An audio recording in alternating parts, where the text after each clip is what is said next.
Thanks for inviting us in tonight at 11. And right now, all eyes are on downtown Indy with these rising concerns about safety after that quadruple shooting on the downtown canal. Want to show you the people that police want you to look for right now as they scour more security footage from nearby businesses. 4 women were hurt overnight. They were between the age of 17 and 24. Now, these are young Hoosiers caught yet again in the middle of our city's gun violence. And it's not the first time this has happened. Remember 24-year-old Jessica Doty Whitaker? She was shot and killed along the downtown canal back in July of 2020. Just days before that, 14-year-old Curtis White Jr. was killed after trying to rob a man along the water. So tonight we are taking a look into the security measures here in downtown to keep people safe as we head into the summer months. But first, our Rachel Krause kicks off our team coverage live downtown. And Rachel, police want to reassure Hoosiers that it's safe to come to our city, right? Yeah, hours after that quadruple shooting took place, IMPD is stressing that the canal is still a safe place in the city. And just a few hours ago, earlier this evening, we watched as crews hung up signs just like this one, warning people near the site of that shooting that IMPD can access live stream video from the area, hopeful that it can help to cut down on future crime. You just have to be careful. Less than 24 hours after 4 women were shot on the canal, visitors say they feel uneasy. This is where my daughter plays, and it's not okay. Because people clearly bring their kids down here. So yeah, it does make me nervous. The sunshine bringing many people out to the water Wednesday. But when the sun goes down, I probably wouldn't come by myself. IMPD spent the day trying to reassure visitors downtown Indy and the canal are still safe. Canal is a very safe place. It's one of the most sacred places in our city.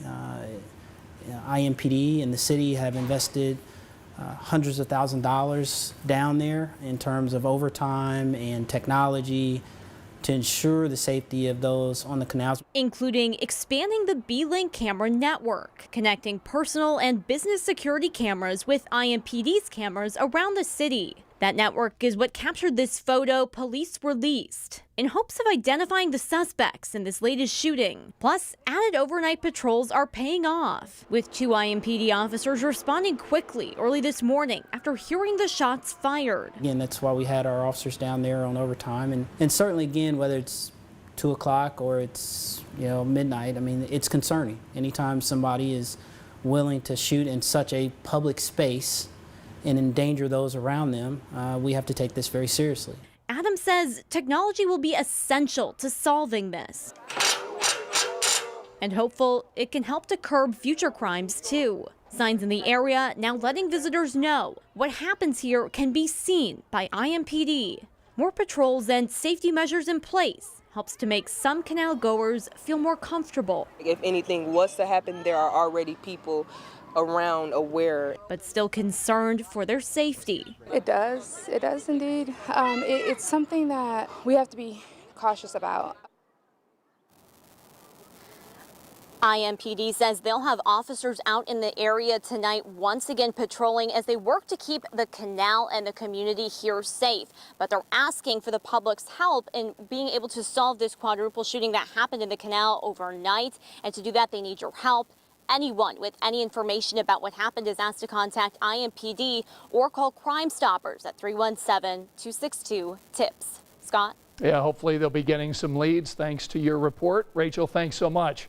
Felicia continues our big story coverage tonight. She's taking a closer look at safety investments along the downtown canal area in recent years.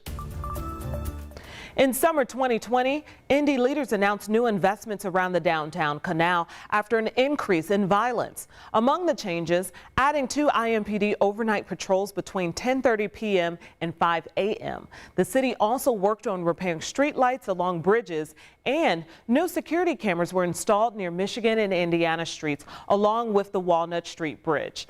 The city also made the canal a no-ride zone for Bird and Lime scooters, automatically slowing them to 1 to 2 miles per hour when entering the area.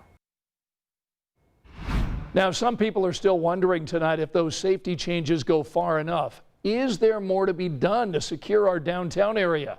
over the years, we've seen debates about adding curfews to places like Circle Center Mall and Castleton Square Mall after shootings and fights involving young Hoosiers. Now, the same could be considered for the downtown canal.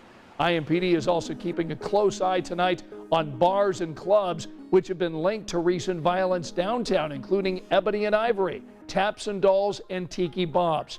Some of these businesses have been ordered to close, like JD's Pub and Team One Event Center, after violence spilled out onto the city streets. Now, there are also programs like Safe Summer to keep young Hoosiers occupied during these warmer months. Those events start next month. They are free at parks around our city, and hopefully those efforts are going to be keeping downtown Indy safe.